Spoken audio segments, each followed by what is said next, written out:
జగన్మోహన్ రెడ్డి ఉన్నది ఉన్నట్టు చెప్తే నమ్మలేదు. పవన్ కళ్యాణ్ విశాఖ కార్మికుల్ని కలిసి నాకు ఒక్క ఎంపీ ఉంటే తలకిందులు చేసేవాడిని అంటే ఆ మాటలు నమ్మారు.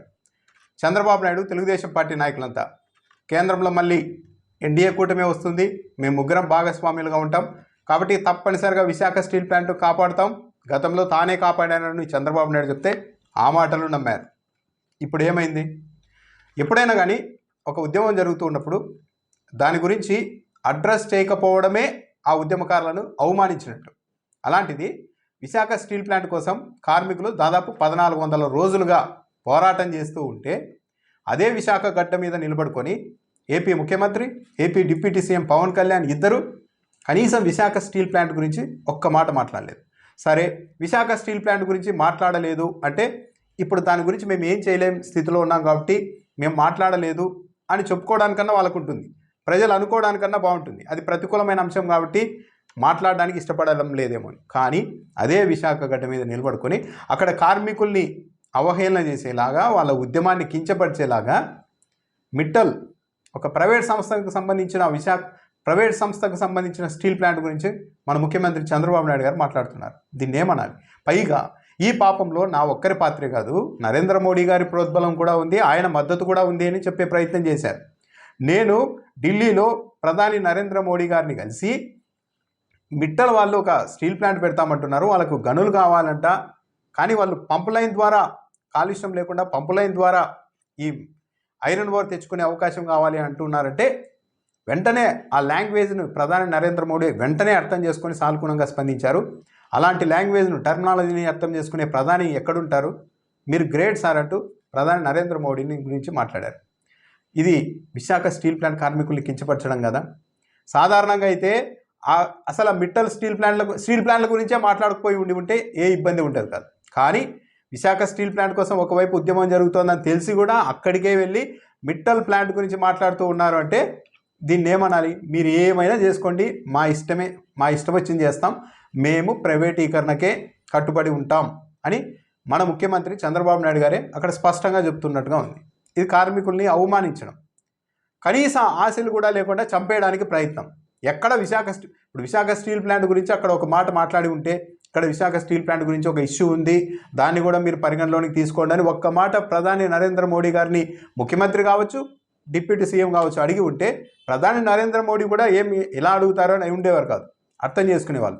కానీ ఆ మాట కూడా మన రాష్ట్ర అధినేతల నుంచి రావడం లేదు నోటి నుంచి. అంటే విశాఖ కార్మికుల్లో ఆశలు అన్నవి 1% కూడా లేకుండా చిదిమేయాలి, ఆ ఆశలు అన్నవి లేకుండా చంపేయాలి, అప్పుడే మనం అనుకున్నది సాధ్యమవుతుంది అన్న ఐడియాలజీతో వెళ్తున్నట్టుగానే ఉంది. చంద్రబాబు నాయుడు ఒక మాట అన్నారు, నేను నరేంద్ర మోడీ ఒకటే స్కూలు అని. పవన్ కళ్యాణ్ కూడా అదే స్కూలే. జగన్మోహన్ రెడ్డి ఉన్నప్పుడేమో విశాఖ స్టీల్ ప్లాంట్ను అడ్డుకోలేకపోతున్నారు, ఇంతమంది ఎమ్మెల్యేలున్నా ప్రైవేటీకరణను అడ్డుకోలేకపోతున్నారన్నారు. నిజానికి జగన్మోహన్ రెడ్డి స్పష్టంగా చెప్పారు, ఇది కేంద్ర ప్రభుత్వానికి సంబంధించింది, ఒకవేళ అమ్మకుండా ఉండేందుకు మేము సాయశక్తుల ప్రయత్నం చేస్తాం, ఒకవేళ అమ్మితే రాష్ట్ర ప్రభుత్వమే ముందుకు వెళ్ళి తీసుకునేగా ఆలోచన కూడా చేస్తాం, అంత దూరం వస్తాయని చెప్పారు. కానీ ఈరోజు మన ముఖ్యమంత్రి, డిప్యూటీ సీఎం కనీసం మేము ఉన్నాము అని కూడా మద్దతు ఇవ్వలేకపోయారు. పైగా గతంలో ఇదే చంద్రబాబు నాయుడు గారు కేజ్రీవాల్ని ఢిల్లీ నుంచి పిలిపించుకొని వచ్చి, కేజ్రీవాల్కి జగన్మోహన్ రెడ్డికి ఏమి శత్రుత్వం లేదు, కానీ ఇక్కడికి పిలుచుకొని వచ్చి ఎన్నికల ప్రచారానికి జగన్మోహన్ రెడ్డిని ఓడించండి అంటూ ప్రచారం చేశారు. ఈరోజు ఇదే మీటింగ్లో ఢిల్లీలో రాసి పెట్టుకోండి, గెలిచేది ఎన్డీఏ ప్రభుత్వమే అంటున్నారు. అక్కడ పోటీ తీవ్రంగా ఎవరి మధ్య ఉంది? బీజేపీకి, ఆప్ మధ్య ఉంది. గతంలో ఈ రాష్ట్రానికి వచ్చే అంత దూరం నుంచి వచ్చి నా కోసం పనిచేసిన, నాకు మద్దతు ఇచ్చిన ఒక నాయకుడు పోటీ పడుతున్న ఎన్నికలపైన మాట్లాడకుండా కరెక్ట్గా సైలెంట్గానే ఉందామన్న ఆలోచన కూడా లేకుండా మాట్లాడేశారు చంద్రబాబు నాయుడు గారు. ఇప్పుడు కేజ్రీవాల్, అప్పుడు నమ్మి వచ్చిన కేజ్రీవాల్కు ఈరోజు చంద్రబాబు నాయుడు గారు అంటే ఏంటో అర్థమై ఉంటుంది. కనీసం విశాఖ స్టీల్ ప్లాంట్ గురించి ఒక్క మాట మాట్లాడుకోవడం ద్వారా ఒక క్లారిటీ ఇచ్చేశారు విశాఖ కార్మికులకు. మేము వ్యతిరేకమే, విశాఖ స్టీల్ ప్లాంటు ఉద్యమానికి మేము వ్యతిరేకమే, అది ప్రైవేట్ పరం అవడానికే మేము మద్దతు ఇస్తామన్నట్టుగా చంద్రబాబు నాయుడు మాట్లాడారు. ఇప్పుడు తెలుగుదేశం పార్టీ ఎమ్మెల్యేలు, అక్కడ గెలిచిన ఎమ్మెల్యేలు, ఎంపీలు రాజీనామా చేస్తారా? జగన్మోహన్ రెడ్డి అధికారంలో ఉన్నప్పుడు గంటా శ్రీనివాస్ రాజీనామా చేశారు కదా, మరి ఇప్పుడు చేస్తారా?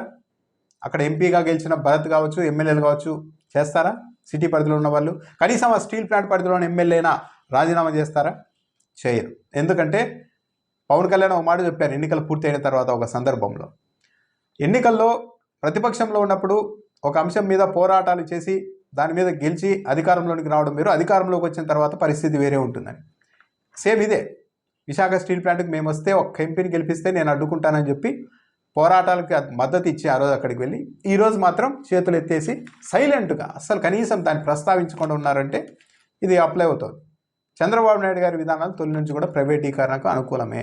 చంద్రబాబు నాయుడు గారు నమ్మేది ఒకటే, పర్మనెంట్ ఉద్యోగులు అనే వాళ్ళు ఉండకూడదు. పర్మనెంట్ ఉద్యోగులు అనే వాళ్ళు ఎవరున్నా కూడా ప్రభుత్వ రంగంలో వాళ్ళు పనిచేయరు.